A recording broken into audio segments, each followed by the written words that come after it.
Assalamualaikum warahmatullahi wabarakatuh. Kembali lagi bersama Wajib Voice Story. Oke, nama gue Abdul Muthalib, biasa dipanggil Adul. Umur gue 23 tahun. Dan kali ini gue gak akan cerita tentang hidup gue. Ya karena cerita hidup gue gak ada yang menarik sih.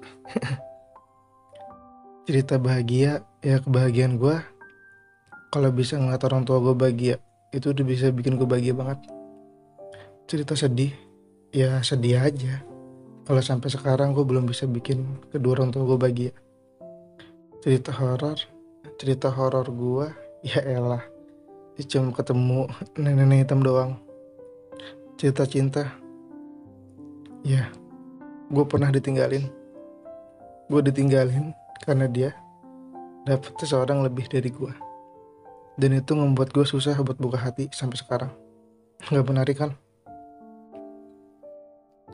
Jadi kali ini gue akan bercerita tentang seseorang yang menurut gue sangat memberikan inspirasi untuk menjalani hidup.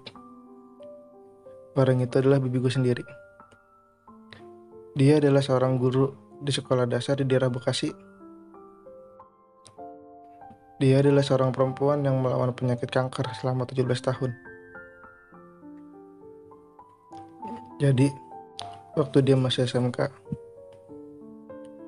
dia selalu ngerasain sakit di dadanya dan ada benjolan kecil. Ya awalnya dia cuma mikir paling masuk angin ataupun penyakit biasa. Dan waktu pun berlalu sampai dia kelas 3 SMK.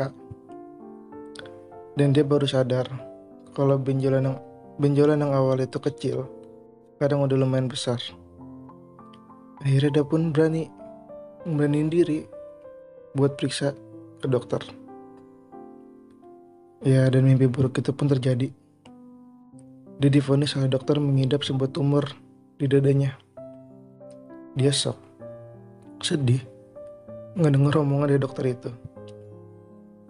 Dia pulang ke rumah dengan perasaan campur aduk.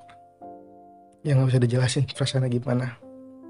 Yang pasti dia susah buat menerima kenyataan. Dan sampai dia di rumah, dia langsung bersikap biasa aja, seperti hari-hari biasa, seperti gak terjadi apa-apa. Dia menyembunyikan semua itu dari kedua orang tuanya, dari keluarganya. Cuma karena alasan gak mau bikin mereka susah. Seiring berjalannya waktu, setelah dia lulus sekolah dan dia pun kerja, akhirnya dia ngasih tahu semuanya. Dan dia bilang, "Mak, Pak, doain ya, saya mau operasi tumor." Ya serentak semuanya pun kaget. Bahkan kedua orang tuanya nangis mengetahui kondisi anaknya. Lalu dia cuma berkata, "Gak usah nangis mak, Pak, doain aja ya, semoga operasinya berhasil." Singkat cerita, alhamdulillah operasinya berjalan dengan baik dan tumornya pun telah diangkat. Bertahun-tahun dengan menjalani hidup sehat seperti sedia kala, dan akhirnya dia pun menikah. Dan siapa sangka setelah beberapa tahun mereka menikah, mimpi buruk itu pun terjadi lagi kepada bibi gue. Dia mulai ngerasain nyesek lagi di dadanya, mulai sakit lagi di dadanya. Dia pun meriksa dan divonis lagi oleh dokter. Dan sekarang bukan tumor, melainkan kanker payudara stadium 4. Gue gak tahu apa yang dia rasain, tapi gue yakin banget kalau mental dan hati dia tuh bener-bener hancur. Ya walaupun pahit buat nerima kenyataan, tapi itu tuh gak bikin dia sedih, gak bikin dia terpuruk. Justru dia malah semakin semangat untuk sembuh. Bahkan meski harus menjalani perawatan, harus berkali-kali melakukan kemoterapi, bahkan operasi. Dan gue salutnya, dalam kondisi kayak gitu, dia masih semangat buat ngajar murid-muridnya dia. Dia masih semangat buat ngerawat anaknya dia. Sampai suatu ketika, bibi gue bener-bener drop karena berkali-kali menjalani kemoterapi. Ya gue tahu dia capek, tapi mau gimana lagi.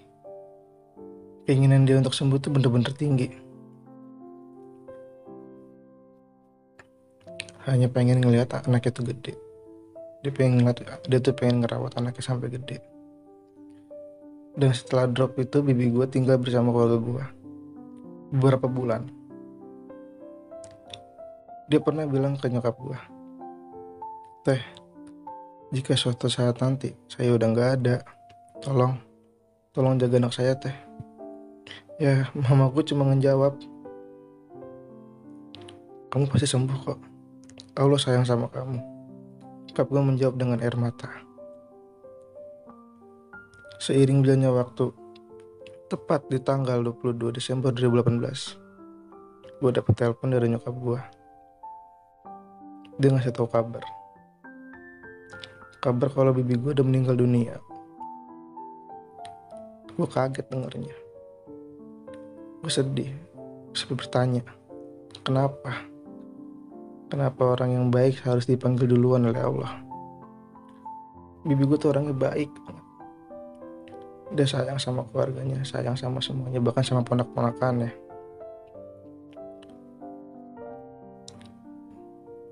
Dan setelah itu, gue langsung minta surat izin pulang. Ya karena posisi gue tuh lagi kerja. Gue naik motor, ngebut, bener-bener ngebut. Ya karena yang dipikirin gue cuma gue harus cepet sampai. Akhirnya gue sampai di rumah dia. Ya, dan bendera kuning pun udah ada di depan rumah dia.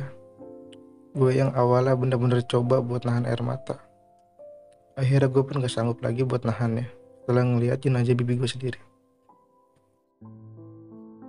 Nah, pandangan gue teralihkan sama anaknya dia.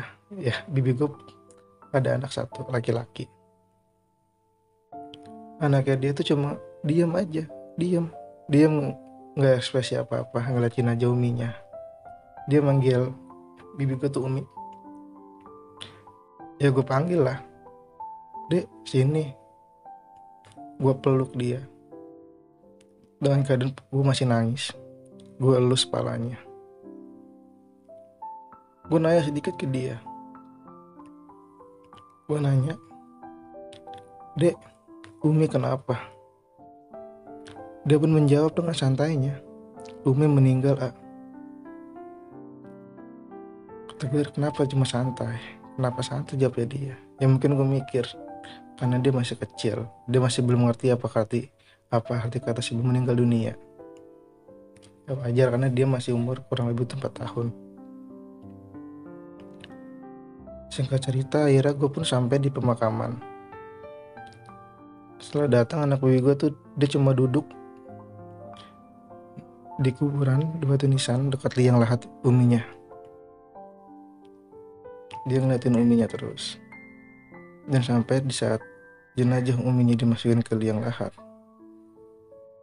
ya gue gak tahu kenapa dia langsung netesin air mata, dia nangis. Dan akhirnya gue sadar, ternyata selama ini dia tuh mencoba kuat. Bukan dia berarti ngerasain apa-apa, dia sedih, cuman dia belajar kuat. Karena dia pernah bilang sama gue, laki-laki itu gak boleh nangis. Ya, demikian cerita dari gue. Semoga ada makna yang bisa kita ambil dari kisah ini. Ya, untuk bagi kalian, jika ada masalah atau ada penyakit, jangan pernah merasa down, tetap semangat. Ya karena semua orang itu pasti punya penyakitnya masing. Kalau lu down, penyakit itu akan gerogotin diri lu sendiri. Lu tetap semangat buat hidup, tetap semangat buat berjuang lawan penyakit lu. Oke, terima kasih. Assalamualaikum warahmatullahi wabarakatuh.